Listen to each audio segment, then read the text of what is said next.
Hello నమస్తే, welcome to E6 TV. ప్రస్తుతం మనతో పాటు ఉన్నారు ఫిడికస్ హోమియోపతి నుంచి CEO డాక్టర్ భరద్వాజ్ గారు. హలో డాక్టర్ గారు. హాయ్ అండి. డాక్టర్ గారు, బేసిక్గా ఎప్పుడు ఉండేదానికంటే ఇప్పుడు వింటర్లో చాలా కోల్డ్ ఉంది, చాలా డిగ్రీస్ చాలా తక్కువ అవుతుంది. సో దీనివల్ల నార్మల్గా మన బాడీ ఎలా ఉంటుంది, రెగ్యులర్ వెదర్కి అడాప్ట్ అయి ఉంటుంది కదా. బట్ ఎక్కువ చలి అవ్వడం వల్ల కొన్ని చేంజెస్ వస్తూ ఉంటాయి, కొన్ని ప్రాబ్లమ్స్ వస్తూ ఉంటాయి చిన్నపిల్లల్లో, పెద్దవాళ్ళలో. సో ఇప్పుడున్న వింటర్ వెదర్ కండిషన్ వల్ల వచ్చే ప్రాబ్లమ్స్ ఏంటి? సో వెదర్కి మనకు మెయిన్గా ఈ ఇయర్ చాలా పెరిగిందండి. సో 10 ఇయర్స్తో పోలిస్తే ఈ ఓన్లీ హైదరాబాద్ అనే కాదు, ప్రతి ఒక్కరి దగ్గర పెరిగిందనమాట. వింటర్లో మనకు కామన్గా 2 టైప్ ఆఫ్ ప్రాబ్లమ్స్ వస్తాయి. ఒకటి ఏంటంటే ఫస్ట్ ఇన్ఫెక్షన్స్. సో మనకు దగ్గు కానీ జలుబు కానీ ఇవన్నీ పెరిగిపోతాయి అన్నమాట. వీటి వల్ల వచ్చే సైనసైటిస్ అంటాము, upper respiratory tract infection, lower respiratory tract infection, asthma కానీ, చెవులు నొప్పులు కానీ, సో ముక్కు పట్టేయడం కానీ, సో ఇవన్నీ బాగా పెరిగిపోతాయి. ఇవన్నీ మనకు ఇన్ఫెక్షన్ డిజార్డర్స్ అనమాట.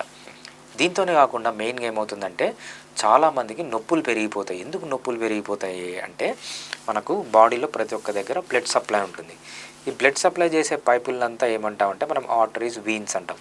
ఈ చలికి ఏమవుతుందంటే వాజో కన్స్ట్రిక్షన్ అవుతుంది. ఎప్పుడైతే ఈ వాజో కన్స్ట్రిక్షన్ అంటే ఈ పైపులు బాగా కన్స్ట్రిక్ట్ అవడం అంటే చిన్నగా కావడం, ఎప్పుడైతే చిన్నగా అయిపోతాయో పెయిన్స్ అన్నీ పెరగడం, అదే కాకుండా స్ట్రోక్స్ కూడా వస్తుంటాయి అన్నమాట. అంటే హార్ట్ అటాక్స్, హార్ట్లో ప్రాబ్లం ఆల్రెడీ వీళ్ళకు ఉంటుంది, బ్రెయిన్లో ప్రాబ్లం ఆల్రెడీ వీళ్ళకు ఉంటుంది.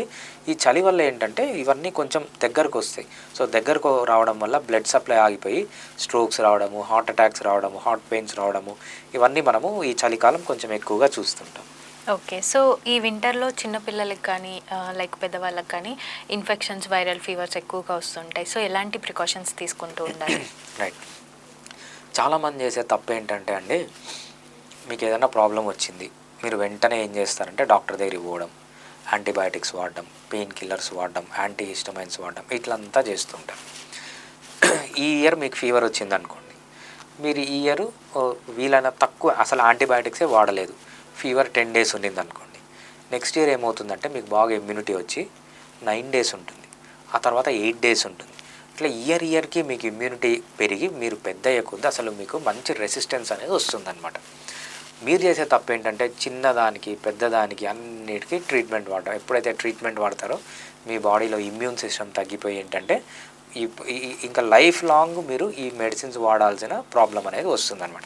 ఫస్ట్ మీరు చేయాల్సింది ఏంటంటే ఏది వచ్చినా కోల్డ్ కానీ కాఫ్ కానీ అవసరం అంటేనే మెడిసిన్ వాడండి. అది అలోపతి కానీ, ఆయుర్వేద కానీ, యునాని, సిద్ధ ఏదైనా కూడా అవసరమైనప్పుడు మాత్రమే, చేయి దాటిపోయినప్పుడు మాత్రమే మెడిసిన్ వాడితే ఏమవుతుందంటే ఇమ్యూన్ సిస్టమ్ డెవలప్ అయ్యి మీకు ఫ్యూచర్లో రాకుండా ఉంటుంది. తప్పితే నేను ఇచ్చే టిప్ ఏంటంటే అనవసరంగా మెడిసిన్స్ అనేవి వాడద్దు. కోల్డ్ వస్తే రానియండి, 1 నెల రోజులు ఉంటుంది, 2 నెలలు ఉంటుంది, ఏమీ కాదు. నెక్స్ట్ ఇయర్ ఈరోజు 2 నెలలు ఉంటుంది, నెక్స్ట్ ఇయర్ 1 నెల ఉంటుంది, ఆ తర్వాత 15 డేస్ ఉంటుంది. మీకు న్యాచురల్గా ఇమ్యూనిటీ వచ్చి మీరు సస్టైన్ దానికి న్యాచురల్గా ఇమ్యూనిటీని పెంచుకోవడం చూడాలి తప్పితే ప్రతి ఒక్క దానికి మెడిసిన్ వాడడం అనేది మంచిది కాదు. ఓకే, సో ఈ వింటర్లో ఎలాంటి ఫుడ్స్ అవాయిడ్ చేస్తూ ఉండాలి? అంటే కొంచెం ఫ్రిడ్జ్ ఐటమ్స్ ఎక్కువ యూస్ చేస్తాం కదా, సో ఎలాంటివి అవాయిడ్ చేస్తూ ఉండాలి? రైట్.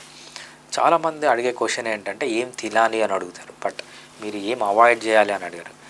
ఏం అవాయిడ్ చేయాలనేది ఇంపార్టెంట్, ఏం తినాలి దానికంటే ఫస్ట్ మీరు అవాయిడ్ చేయాల్సింది ఏంటంటే 2 ప్రతి ఒక్కరూ అవాయిడ్ చేయాలి. ఏంటంటే షుగర్స్ ఎక్కువ తీసుకోవడం, బాగా తేనె, బెల్లము, చక్కెర, పిండి పదార్థం, రైస్, వీట్, మేజ్ ఏవైతే పిండి పదార్థాలు కార్బోహైడ్రేట్ అంటామో ఇవి బాగా తగ్గించాలి. అంటే ఎంత తగ్గిస్తే అంత ఇమ్యూనిటీ అనేది డెవలప్ అవుతుందన్నమాట.